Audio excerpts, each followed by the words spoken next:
in turn, must be built upon a thorough knowledge of weather, chemistry, fluid mechanics, and global economics.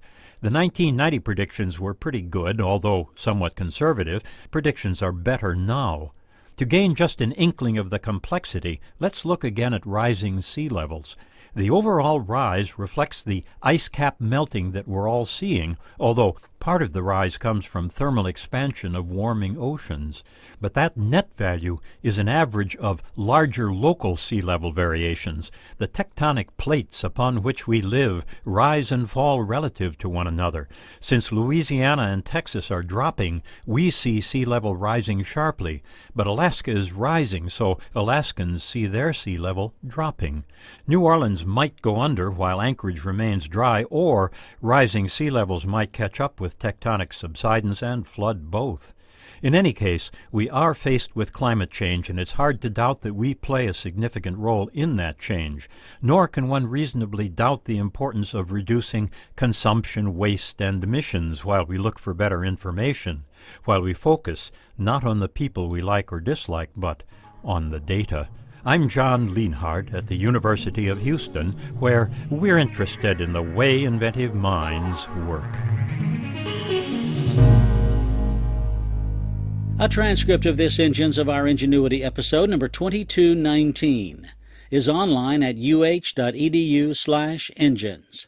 Additional episodes are available by podcast.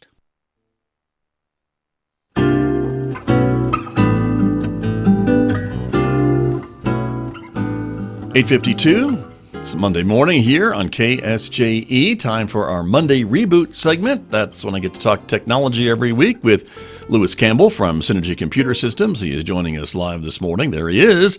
Lewis, good morning. Good to see you. Good morning. I don't know why, I just really like our intro music, the little guitar thing. I don't know why, it gets me all happy every time. Well, that's good. That's the idea, right? That's Yep. what we're talking about. So, and good to know that it's serving its purpose. And so, I guess the big story still has to be Twitter and Elon Musk. He has made a bid to buy the company. There's still kind of, I think I keep seeing questions about whether he's going to follow through with that. And of course, it's a long process. It's a multi-million-dollar deal. But what's the latest that you're hearing about? So my understanding is that Twitter actually made an announcement that they were being acquired by a company that's a wholly owned subsidiary of basically Elon Musk. Right. So again, this seems to be like a rapidly changing thing. So you remember earlier on the program I said, before that when he bought, like, what was it, 9% of the company, that it was just him spending a bunch of money just to make a point. And now I feel like I have to say, well, I think I might be wrong. Right. I don't know if there's anything else that has to be done for that deal, or if it's a done deal just based on the stuff that I'm reading. That's the announcement Twitter made. Right. Got it. And there's, already there's like, I want to say 300 or 30,000 Mastodon, or Mastodon or whatever, I've never even heard of. Like their membership increased by 30 or 300,000 or something like that right after the announcement. Like, I guess that means that those were people jumping ship from Twitter. I don't know. Oh, could be. But it's interesting that this has been happening. Right. Well, so like any buyout, right? This is a typical, just a stock buyout, right? He's offering this money to buy shares of Twitter stock back, so he can become the majority shareholder, right? Or own all the shares, take it private. And so, like anything, this takes a few months to do. The board seems to have approved it, so I think that's where we are, right? And that's kind of what's happening. And he has to come up now with the money to do it, put his money where his mouth is, I suppose. But basically the announcement said that Twitter's entered into a definitive agreement to be acquired by, an entity owned by Elon Musk. And shareholders are, going to get a good deal out of this. He's basically buying their shares out at 38% higher than the stock price closing on April 1st. So, that's can't be bad for them. Yeah, I'm sure there's going to be some short selling. Right.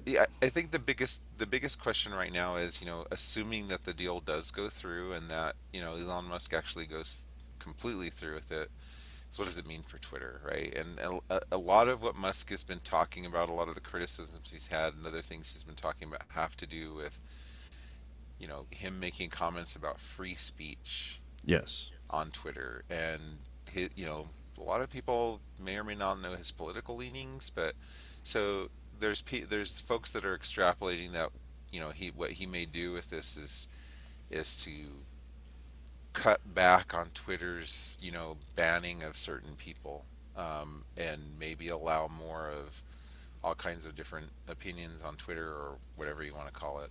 Right. So we'll see. We will indeed, definitely. It could change.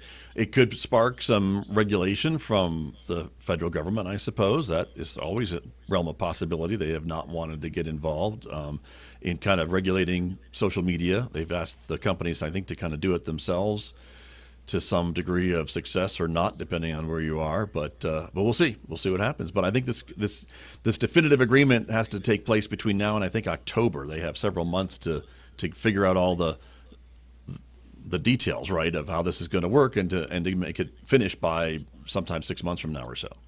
Yep. So that's how it works. Okay, very good. We'll see what happens. What else is going on? We have about 2 minutes left. So real quick, Michigan. Yeah. Announcing America's first public in-road charging test for electric vehicles. Okay. So this ought to be interesting. So this is a wireless in-road charging system. So basically, instead of like parking and charging, you're driving on the road, and you get charged wirelessly while you're driving on the road. So I think to me that's fascinating. That does seem like a cool idea and concept, right? Because one of the problems, at least that I think, with electric vehicles is you have to, the range. And if you're going on a long trip, you have to stop and plan your trip to stop and charge your car back up while you're having lunch or whatever the case may be. It sounds like if you could charge your car while you're driving on a long trip, that would extend the range of your vehicle. Not only that, it would really change the way everything we've done in the last century or so has been based around like this model of you drive, you stop, you get gas. Think about the sea change that would be if you didn't have to stop. And like convenience stores, gas stations, just there's almost like a culture change here. So this company that's doing this, they're announcing that the project will be operational in around 2023, but they've already got projects in Germany, Italy, and Sweden. And the formal name is Inductive Vehicle Charging Pilot Program. So I say stay tuned. Let's see how this turns out and what goes from there. Yeah, very interesting to see how that works. I could see that, not on every road maybe, but on the interstates and, major highways, Sure. Depending on what the cost is to add these to existing roadways, obviously. But certainly if we're moving into the electric vehicle direction, which we seem to be doing, it seems like this would be something to think about. So see what happens. Yep. Very good. Lewis, thanks for joining us this week. Thank you, everyone. Have a great week. All right. You too. That is Lewis Campbell from Cintigy Computer Systems. He is with me every Monday, right at this time for our Monday Reboot segment here on KSJE Farmington.